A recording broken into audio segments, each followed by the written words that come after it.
Today, the Supreme Court is really on this, the Federal Court of Accounts is also involved, and Flávio himself has to answer for a series of amendments he sent to municipalities in Rio de Janeiro that are under suspicion. Did he do that too? You tell me if not. Someone who is, come on. Look at the accusations against him. A state representative from the Legislative Assembly opens a chocolate shop. He'd have to be the biggest businessman in the world to be able to launder so much money with just a little chocolate shop. Launder, to me, that's money laundering, right? The courts will decide that. There's a very serious suspicion of money laundering. By more than 30 properties with a little shop, he's not the owner of the chocolate factory. By the way, just so you know, it didn't go forward because his father interfered with the federal police leadership to make things work out. He became a federal senator, buys a 6 million mansion, which we know actually costs more, but that's fine because that's the official value of the property. That's within the law. You pay the amount and register the value as it is. Sometimes it's an old property. It's worth 10 million, but it's registered as less. That's the issue. The issue is that someone gets a 3 million loan from a public bank, from the Bank of Brasilia, with their father as the president of the republic, then pays it off early and pays 3 million upfront in cash. Who pays 3 million in cash? Track that money. Where does it come from? And that doesn't add up, right? Just like the family's jewels don't add up, the ones the father got, the ones the family got. Then comes the biggest option scandal in the history of Brazil's financial system, which is Banco Master. Banco Master gets dirty out of nowhere, man. What does it do, right? It's like, if I'm a pig, I need to drag everyone into the mud, okay? Everyone gets dirty because that way they protect each other. That's what Forcaro did. If I'm going down into the mud, I'm taking all the big leaders, whatever party they belong to, with me. Chosen one, Ciro Nogueira, is under suspicion. I'm saying suspicion. I have my confession. I'm saying suspicion because the justice system still has to decide. There are all of them. Everyone has to be held accountable. If there's someone there accusing me, I have to open my accounts and say, here it is, investigate my life. I'm a public figure. I know that my life can't be so private, except for my personal life, right? As a woman, that part stays private. The rest is public. And we have to understand that. But no, nobody waives confidentiality. Nobody exposes their life. Nobody shows where the money came from. And then he Forcaro, contaminates the whole system to the point of using the Faria Lima financial elite, using the banks, not just the fintechs that were created, even traditional banks, to launder money when everyone wakes up. They say, what is this? Is it billions? Is it so much money? And then comes a question that no one has asked. I think you can poke with a short stick in the next shows. I don't know who you're going to listen to. What happened to the report that's with the federal police about the 400 unlimited black credit cards that were given out? Who are the recipients of these cards that Forcaro handed out? Because there are so many reports. I think Rodrigo doesn't even understand what I'm talking about. I don't think you even knew about it because there are so many reports, right? If it just came out now. And the limited black card. First of all, I wouldn't accept it. And second, if I had, she wouldn't be talking here, right? But anyway. Sorry, it's just a joke. Mas, por favor, não se limite, tá? Alright, porque assim, eu sei me defender, viu? E eu sei que vocês... They know the constitutional limit of everything. Yeah, but there were 400 cards. I don't know either. No, Rodrigo, I want to know. I know that they reported it, right? The complaint came up because they found out, I think now I don't even remember if it was through WhatsApp, and they confirmed that there was allegedly a black card in Ciro Nogueira's name. And in 2 months, you would have spent, here I don't want to be unfair because I don't remember the amount, so I'm going to say a lower number, okay? It seems to me that it was 300,000 reais in 1 month, but I think it was more with travel, wine, restaurants, designer clothes, designer brands, designer shoes, and I don't know what else. More than 300,000. It's much more, okay? So, and then they mentioned that there would be something like 400 black cards with authorities. Then they would buy everyone off. It's that story about the pig. That story about the pig I'm going to call. Yes. The other one, you can't talk about the other one. And you're right, from several parties. It's not about being the government or not. It's from several parties. You know, I disagree that this election is the most difficult. I've said that several times. For me, it's the easiest, especially because the opponent already carries maybe a legacy of defeat inherited from his own father. May God hear you. I'm not even saying if he's the best or the worst, right? The worst. For me, it's the easiest election. He can only lose to himself. It even frustrates me when I see him hiding at various times. I think he could take a clearer stand. But anyway, you said that there's corruption in every party and that it's inherent, and that actually sometimes it's not even from the party itself, it's the people who are with that party. If all the parties have this history, including your previous one, and today Where you are now, it probably exists too. So why change parties? Is it just an electoral strategy, basically? Because ideology, I believe that it's not. Because it's very far from where you came from to where you are now. Roberto, I was denied. I have never changed parties in my life. I was a member of the MDB since I was very young. I've already been with them for 5. Is your father the founder? One of the founders of the MDB, right? He passed away 20 years ago, but he was one of the founders. And when I came to São Paulo at the invitation of Alckmin and Lula, the MDB here had already taken a very clear position on the other side, right? Even the mayor of the capital is with Flávio. So again, unfortunately, I can't be a candidate without a party.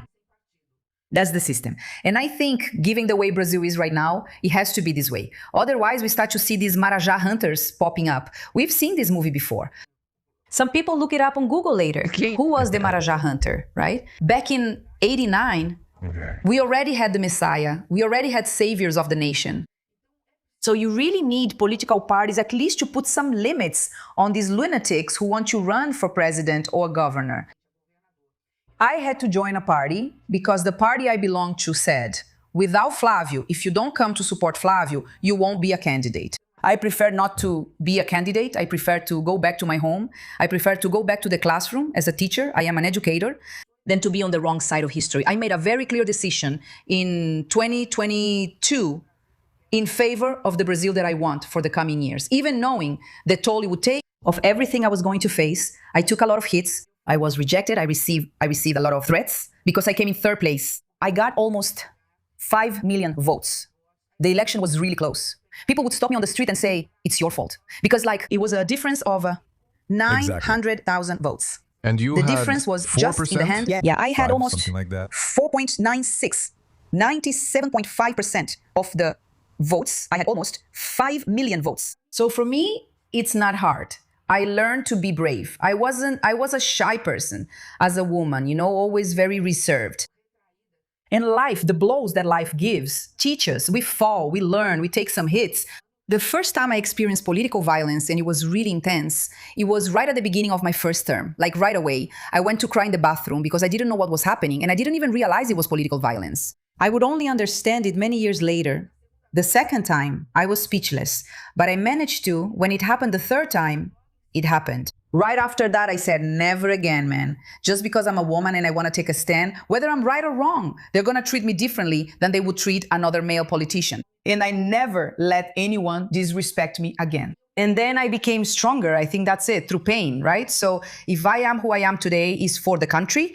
And I learned through pain to have the courage to face and take on my challenges. I gave a recent interview and someone asked me, do you have any regrets about the 2022 election? I said, no, I will do it all over again. Because before 2022, we hadn't had a coup attempt. Before 2022, we hadn't had all these corruption scandals that are being reported on that side. And so I don't want to leave Rodrigo without an answer, right? Yeah, the Petrobras corruption scandal was exactly that. When it was given, even if I don't believe that President Lula would hand out those executive posts knowing that those directors would commit any kind of wrongdoing or not. It's that the party said, I want this or that executive post at Petrobras, including the MGB, the PP. They said, I want this or that board position at Petrobras. And they took over board positions at the biggest state-owned company in Brazil, which has a budget it can spend freely, bigger than the country's budget. And they started doing wrong things. So I think we just have to say the following. The Petrolão scandal did exist, even without the president's consent, that the president didn't know, and it's proven. At no point is there proof that the president knew. That's not what I'm talking about. I'm saying that corruption existed. I'm saying there was corruption inside the halls of power. So do you know what's happening? Here in the countryside of São Paulo, it's also very common. The easiest way for someone to misuse this money is by paying for concerts. I have nothing against culture. On the contrary, they're the ones against culture. One thing is to pay for a concert of 70,000, 100,000, encouraging new talents, young people, local artists. Another thing is to say, I'm going to give it to any group, whether it's rock, hip hop, it doesn't matter. 1 million reais. And their fee is 500,000. So you pay 1 million, 500,000 goes to the artist, and everything's fine, right? It would be fine if we didn't have such a high amount like that. Part of it goes to the manager. Another part goes to the city secretary. Another part goes to the mayor. Another part goes to the congressman or senator. I'm not saying it's always like that, okay? I'm not saying it's everyone. But it's no coincidence that the courts, the Supreme Court itself, have been investigating and Flávio Dino is closely scrutinizing these amendments. But all the senators use them, right? Both from PT and from your party. Professor Rodrigo, but I'm not saying that everyone does. Quite the opposite, okay? I'll give you a fact here. I was the first woman to run for president of the Senate in 200 years of history. I knew I was going to lose because the other side had campaigners, they had an entire setup because they control part of the secret budget. So they would take part of the secret budget and go to the senators like this. Look, vote for my candidate and I'll release part of this budget to you. Everything, like, I'm not saying the senator was going to do anything wrong there, but he would get some money to help his municipality. Is he going to stop voting? I'm not saying I lost because of that, but I ran as a candidate to expose it. But out of a total of 80 votes, I only got 20 votes. So there are at least 21 senators who didn't accept any deals or who said, that's the way to go, we have to end the secret budget. I know there are a lot more senators than that. There are people who don't like me, who didn't vote because they don't like me, who didn't vote because I said something silly and so on, right? But I had at least, and that surprised me, I said, look, I got 21 votes from senators who agree with me, of course.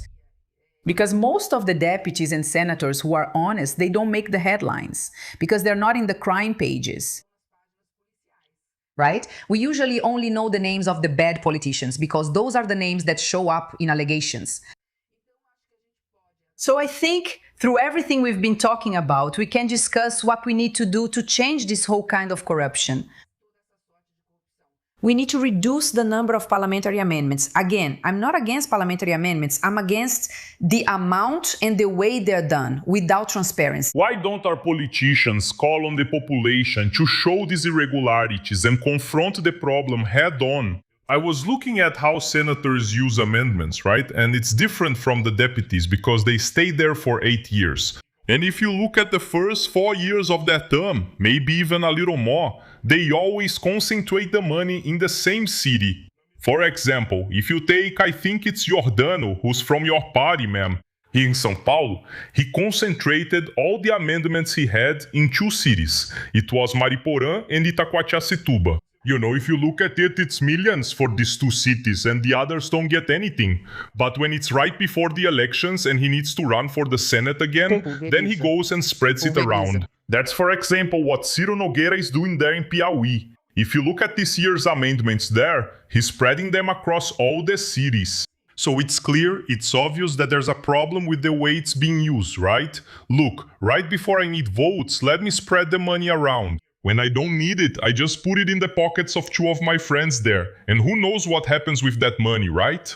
So I would like to see the president calling on the people and denouncing this. I wanted to see lawmakers from the governing coalition, senators from the governing coalition denouncing this, pointing out the problem and telling the people, let's hold these guys accountable, let's send You know insights that the to smaller these guys. parties do this, right? Well, Giordano is no longer in my party. I'm now in the PSB. Yeah, I'm in the PSB. PSB, and even the PSB itself has restrictions regarding amendments, and we push back against that. And the small parties tend to take things to court. In fact, they did take it to court. Today, I feel prepared. I didn't feel prepared in my first year as a senator. And it's going to be so important in the first year for us not to let anything slip by, right? Not let anything big or small get through, as was said there.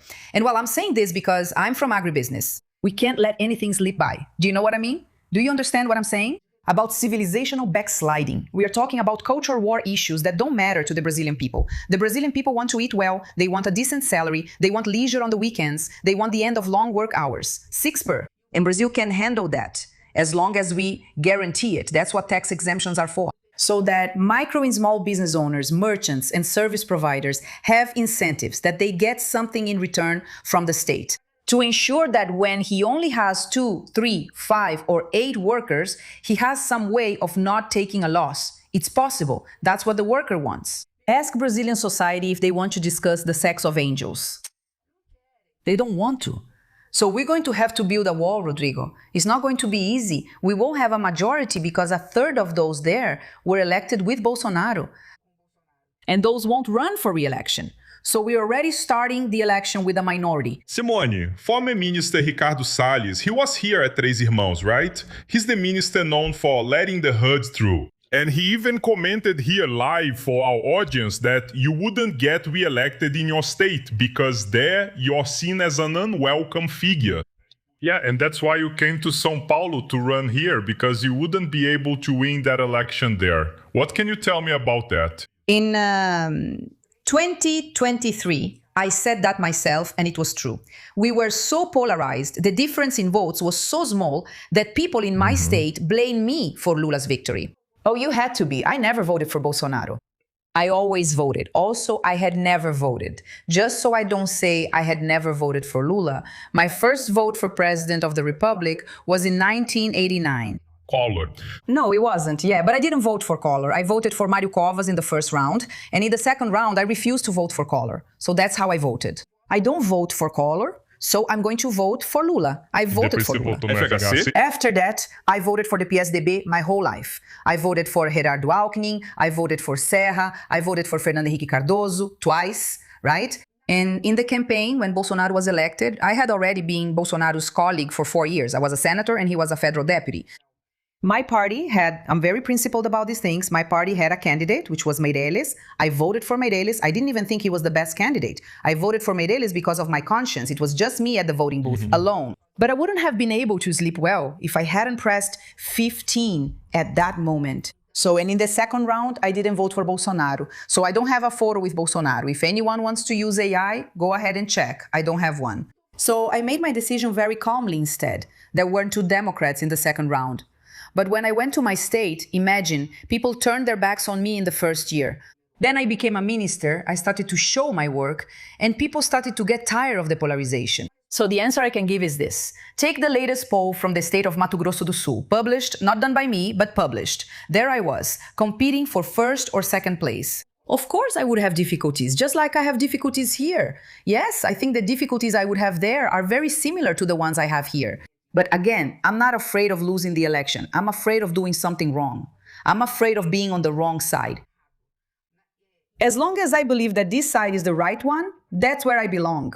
I don't need this for professional satisfaction, because everything I could do when I held office, I did. Everything I could do as the mayor of my city, I did. I was the mayor who built the most low-income housing in the city's history, later surpassed by the last mayors. The one who paved the most roads and built the most drainage infrastructure, who brought in the most industries, who created the most jobs, who renovated and invested in schools the most, who built the most public health clinics. Now, thank God, I must have been surpassed. It's been 20 years since then. But at that time, I achieved those great numbers with a lot of satisfaction.